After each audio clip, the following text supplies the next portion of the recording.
everybody, this is Coach McCreary from Baseball by the Yard. This is part 2 of the video post that I'm doing on staying on top of the ball.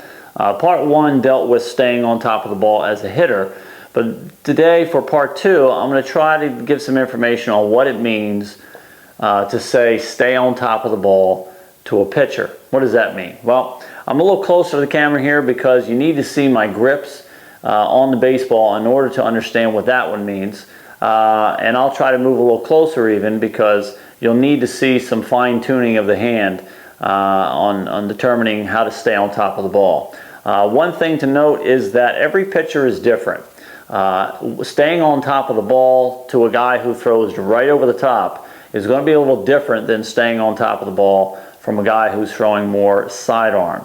I'll also show you that when you're playing catch with little kids, there's an easy way to figure out if a kid is not staying on top of the ball. And it's something you don't need to be an experienced coach to notice. You kind of just watch the flight of the ball and the spin of the ball. And I'll show you that in a little second. All right, so let's get started here. I'm going to first move up here so you can see it a little easier.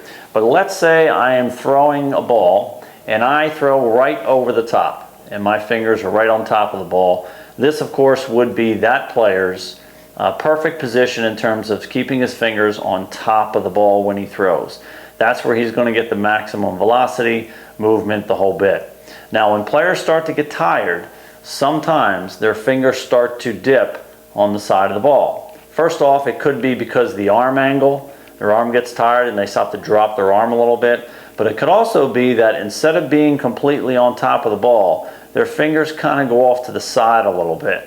And that's when they can lose movement, velocity, and generally things go wrong from there. Now, a pitcher who's throwing 3/4, who might let go of the ball with his fingers in this position, you'll notice that his fingers are still, even though they're not on top of the ball, they're still in the upper half of the ball. These fingers are up here are still above the center of the ball. And that's when a pitcher can still stay on top of the ball, get some good action on the ball, and that's when you'll see that ball get some good downward movement when a pitcher throws 3/4, as long as his fingers stay on top of the ball. Even a guy throwing fairly sidearm, who's over here, you'll notice that my top 2 fingers are still on the upper half of the ball. Things start to go wrong when those fingers start to dip underneath the ball. That's when a player drops a little bit underneath, and the ball, instead of getting that good sink and angle on the ball, just flattens out and stays pretty much on one plane. It makes it very easy to hit and generally stays up in the strike zone. So keeping your fingers on top of the ball generally allows the pitcher, whether they are throwing over the top, 3/4, or sidearm, to still get that good downward movement on the ball. When the fingers drop underneath, that's when the ball comes up in the strike zone, and things generally go bad from there. Now, if you're a father or mother out there and you're playing catch with your kids, some kids throw what is called a natural slider. Now, what that means is when they throw a baseball, their fingers generally come on the side of the ball instead of staying directly behind the baseball. They kind of turn their arm just like this or turn their hand just like this. Many kids don't even know they're doing it. But the easiest way to figure out if a kid is doing that is his ball will almost come out of his hand and spin like this on its way to the target. Almost like a little bit of a curve or a ball that's certainly not spinning like a fastball, which would be more 12-6, or if he's a 3/4, it would be spinning like this.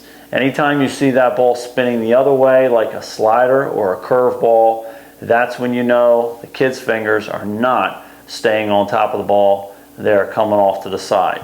Now, as I said, what's causing that could be the kid's arm is tired and it's harder to keep my arm up top and my arm starts to drop and my fingers come down. But it could also just be the kid's never taught how to stay behind the baseball more. And that can take some practice, and that's something that every kid can learn when they're playing catch, is watch the person, the ball that's being thrown to them, watch the spin of the ball. If it's a normal fastball action, it should be getting some movement down and away.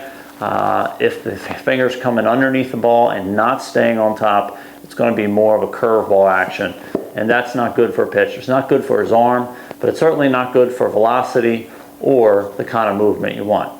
So I hope that clears up the question about what staying on top of the ball means as a pitcher. And again, part 1 was about staying on top of the ball as a hitter. So if you have not seen that one, go back and check that one out also. All right, thanks for watching.